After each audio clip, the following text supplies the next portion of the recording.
Hey, what's up, gold stackers? Thanks for tuning in. I'm making another video on my updated stash. Now, obviously, I got my 70 ounces of silver here. Nothing too impressive, just 70 ounces of silver. That's nothing. But what my real pride and joy is obviously my gold stash.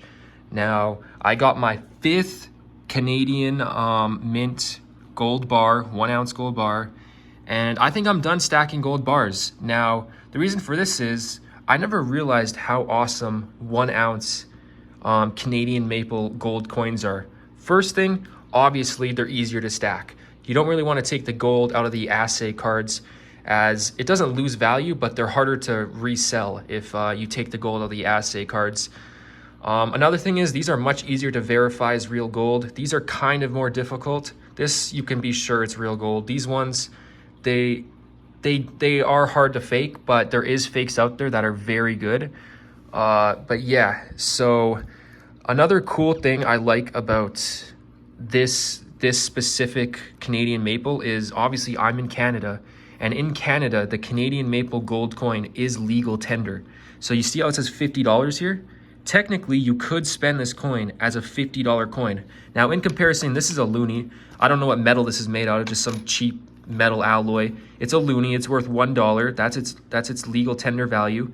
However, this obviously says $50, but the 1 ounce of gold is worth, like right now, 3,200 Canadian. So you would not want to spend this as $50. However, it's just a really cool novelty that technically, if you went into the store, this is legal tender, and the stores don't have to accept it, but they should accept it, especially if you go into, like, you know, if you want to pay a parking ticket, that's a government fine. So you could like pay a parking ticket with this gold coin. You'd only get $50, which is definitely not worth it. You'd obviously want to sell the gold value, not the legal tender value. But that's just something really cool. They both got the Queen of England. These coins are older coins. But another interesting thing is if you look at this coin is from 2015, right? 2015, right there. 2015.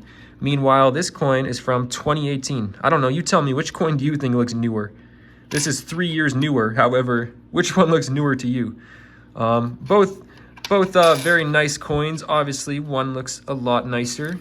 Plus, I definitely prefer the Canadian maple over the Canadian goose. I mean, I guess that's personal preference. They both have the verifier to verify that they're both legit legal tender.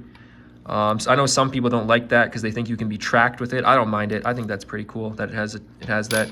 And also another thing is the Canadian mint was one of the first mints. I think it was the first mint ever to have the 999 and the quadruple 9, meaning this is 99.99% gold. Pretty insane, hey? So there's very little impurities in this. This is pretty much just pure gold. It doesn't get any more pure than that. I mean, you could add a 5th 9, but that's not going to really add much more purity, you know? But very, very beautiful coin.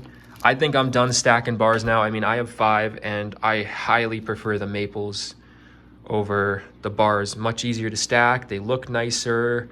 Legal tender novelty. So many cool things about the coin compared to the bars. But yeah, that's kind of an update on my stash. Thanks for tuning in.